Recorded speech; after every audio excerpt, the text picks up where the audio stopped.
publicity, most probably both. The New South Wales Planning Assessment Commission has approved Infigen Energy's proposed $200 million 33-turbine wind farm near Wellington in the central west of New South Wales. This is the guts of it. The Commission dismissed even the possibility of adverse health effects from turbine noise. It argued that New South Wales Health, quote, was very clear in its advice. There is no published scientific evidence to link wind turbines with adverse health effects, unquote.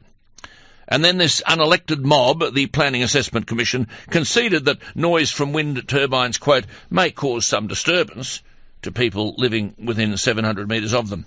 But it said the planned 2-kilometre buffer zone around the Bodangora wind farm was, quote, highly conservative and demonstrated a very precautionary approach. Needless to say, Infigen Energy's development manager Frank Boland said the Commission's decision, quote, not only gives us comfort, but also should give comfort to anyone with health concerns about the project. Well, Mr Boland, if there is no scientific evidence to link wind turbines with adverse health effects, put a couple outside your house. Put these wind turbines in Macquarie Street. Put them in Parramatta Road. There are any number of research papers, including by world-renowned expert Neil Kelly, that I've read which highlight the dangers of low-frequency noise to human health. Not a voice in this country is raised in defence of human health. Whoever in New South Wales Health claims there is no published scientific evidence against wind farms should be sacked today. Simple as that. Remember I read to you yesterday from a lady in Victoria. Just imagine, this could be you, any of us, just by accident of where she lives. She communicates with me regularly, I think only because it provides the therapy. No one else is prepared to listen to her. This is the disgraceful MacArthur wind farm in Victoria. She wrote to me yesterday, Alan. The infrasound at our property, in the paddocks and in our home, is unbearable. And truth be known, the house is so saturated with infrasound day and night, it really is too dangerous to be living here. And then Anne documented to me an horrendous night, with no sleep. Head, ears killing me, but awful nausea also. Shocking infrasound, pressure in teeth, jaw, nose, vibration through the floor, ear pain excruciating. Inside our home, just unbelievable. Head, ear pressure. Quite frankly, these people putting these wind farms up and causing that emotional trauma to innocent Australian citizens should be in the dock. It's made worse because Tony Abbott's Energy Shadow Minister, who'll most probably be the Energy Minister by the weekend, this Ian Macfarlane, refuses to give a commitment that he'll get independent health and acoustic research done on wind farming. Now, this stuff can only survive heavily subsidised by you. No one has faith in Macfarlane. Here's a listener. Wrote to me, quote, we're extremely concerned that if Macfarlane remains Energy Minister, he'll not expedite this research because of his observed extremely close connections with the wind industry, especially, and they named a bloke, I'll come to him in a moment, who's the government relations person from Infigen, formerly Babcock and Brown, and who we suspect assisted Macfarlane with drafting the original legislation which set up the whole scheme. Well, the bloke they're talking about is one Jonathan Upson, UPSON, who apparently was out in New South Wales near Orange and Blaney recently, saying that if the coalition get in, quote, nothing will change with respect to wind energy. Got news for you. Wouldn't this be nice to have read about you, quote, which deepens our concern that we cannot trust the coalition on this particular issue, especially if Macfarlane and Hunt are in their current portfolios. Both have a track record of dirty double-dealing on the issue, pretending they're concerned but then doing nothing or actively sabotaging the efforts of others within the coalition to progress matters, Albie Schultz in particular. Wrote the listener, I understand a promise was made to Albie Schultz by Macfarlane that the bill, this is a bill proposing, simple bill, to wind turbine health research, recommended by the Senate over 2 years ago as a priority, when there was an inquiry into the consequences of this wind farming. The Labor and the Greens forget them, they're rubbish, they've done nothing since the Senate inquiry 2 years ago, chaired by, might add, by a Green senator, and it proposed the research as a priority. The letter to me said, I understand a promise was made to Albie by Macfarlane that the bill would be introduced by Macfarlane which dealt with this research. Albie Schultz got sick, Albie got cancer, and couldn't follow through introducing the bill as he wanted to, and so it didn't happen before the end of the last Parliament. Albie's no longer there to keep them honest in the next Parliament, and there are too many others in the ranks of the coalition who either have a vested interest themselves or who, for whatever reason, will not drive this health research issue. Well, here's your chance, Ian Macfarlane. Honour the promise. Because I'll tell you what, if you get the portfolio come Saturday night, life's going to be very, very difficult for you. And if you think you can do as you like and ignore the electorate and ignore your constituents as you've done on the Darling Downs over the Wagner Airport, and I'll come to that later in the program, I'm here to serve notice that the public won't cop it. And this wind farm charade has to end. But back to this rubbish that there's no published scientific evidence to link wind turbines. I'm grateful to Graham Lloyd, who wrote a piece brilliantly in the Australian newspaper last July. He called it a global scandal that the wind industry and acoustics people who work for it, know about the problems of wind vis-à-vis health and have been trying to hide them. As Graham Lloyd pointed out, this is James Hardie, thalidomide, big tobacco, asbestos all over again.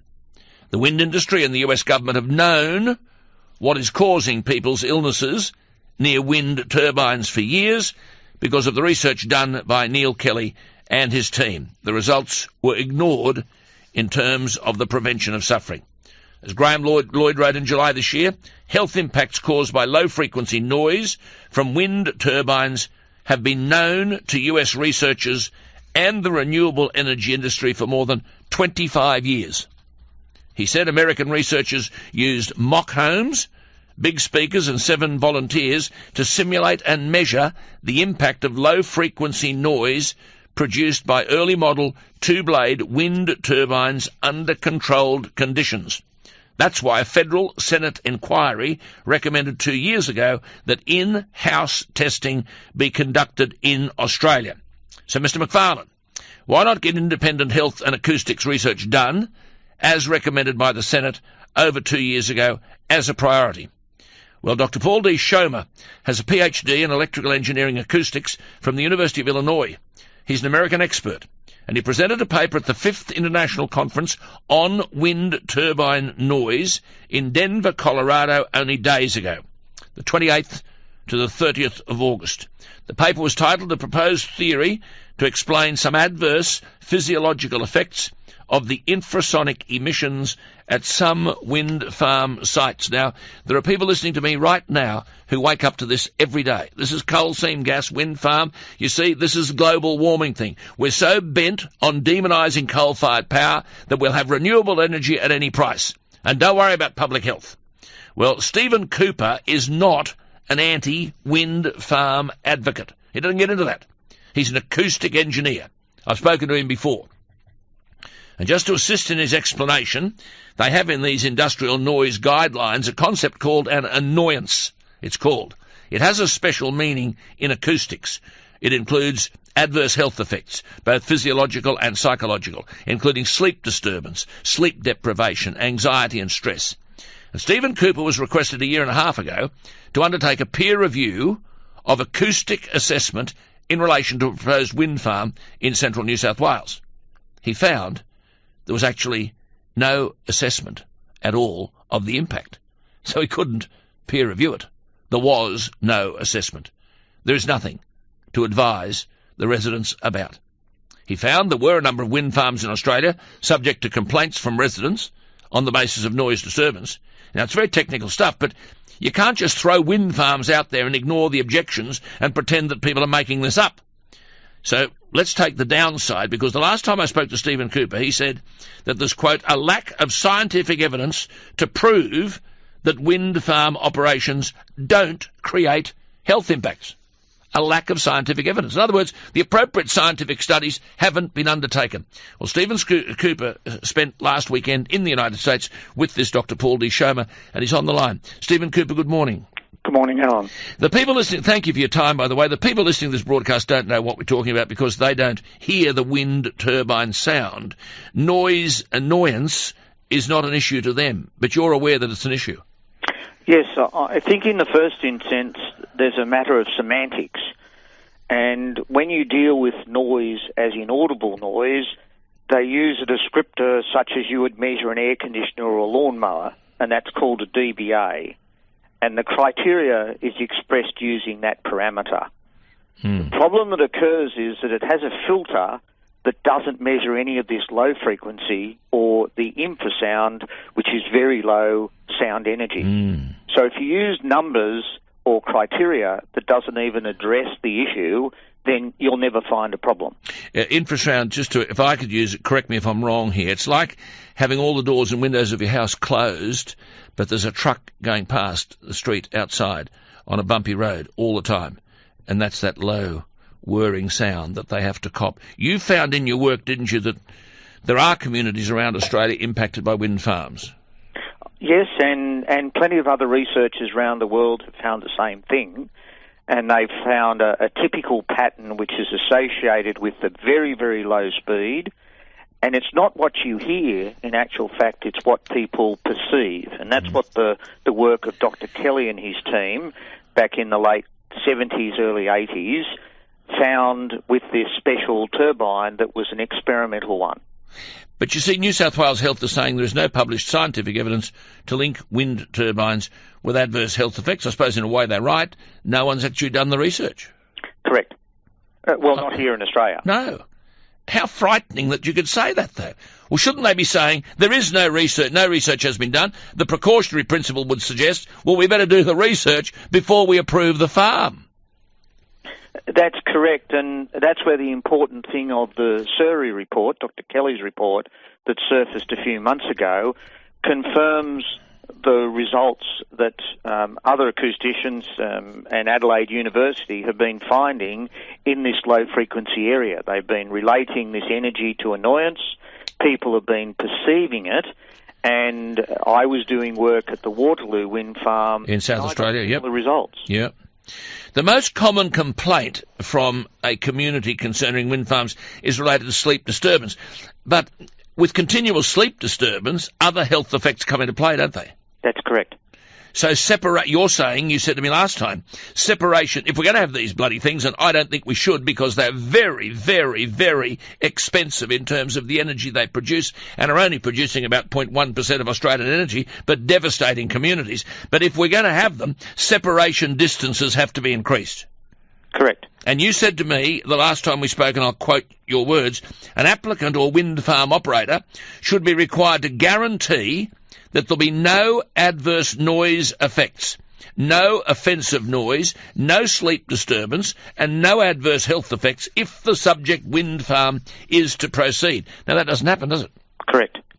You were with Dr. Paul Schomer, weren't you? And amongst the points he made included the fact that for at least 4 decades there have been reports in scientific literature of people being made ill by low-frequency sound and infrasound. And Schomer said that in the last several years there have been an increasing number of such reports with respect to wind turbines, which correspond, obviously, to their wind turbines becoming more prevalent.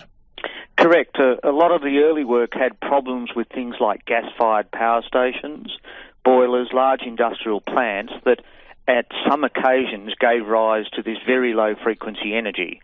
And the issue of wind turbines is that they have a continuous generation of this very low frequency energy, which has therefore highlighted the problem. And Dr. Schomer was calling for some relatively simple experiments to show that people can tell the energy exists without seeing the turbines. Right. There are plenty of cases in Australia where there are residents that can tell you the turbines are operating or not because they feel it. They don't have to see it. That's it. They don't hear it. That's it. But they can sense it. And what happens is they sense it in their homes. The criteria that is used, including the New South Wales proposed criteria, are all outside. And what happens is that measuring inside is entirely different because the building can react. Just as you use the example of a truck causing a house to vibrate, then the energy that is coming from these turbines was shown back in the 70s to excite buildings into a vibration which you cannot hear, but in some cases people can feel it. And it's not everybody that feels it. It is some people. This is frightening. This is frightening. The New South Wales Planning Assessment Commission has approved a $200 million 33-turbine wind farm near Wellington in the central west of New South Wales. They dismissed even the possibility of adverse health effects from turbine noise, and they argued that New South Wales Health, quote, was very clear in its advice. There is no published scientific evidence to link wind turbines with adverse health effects. Can you get anything more irresponsible than that? I don't think I'm permitted to give an answer. Oh, no, you're not, most probably. But a Senate inquiry... You're funny. A Senate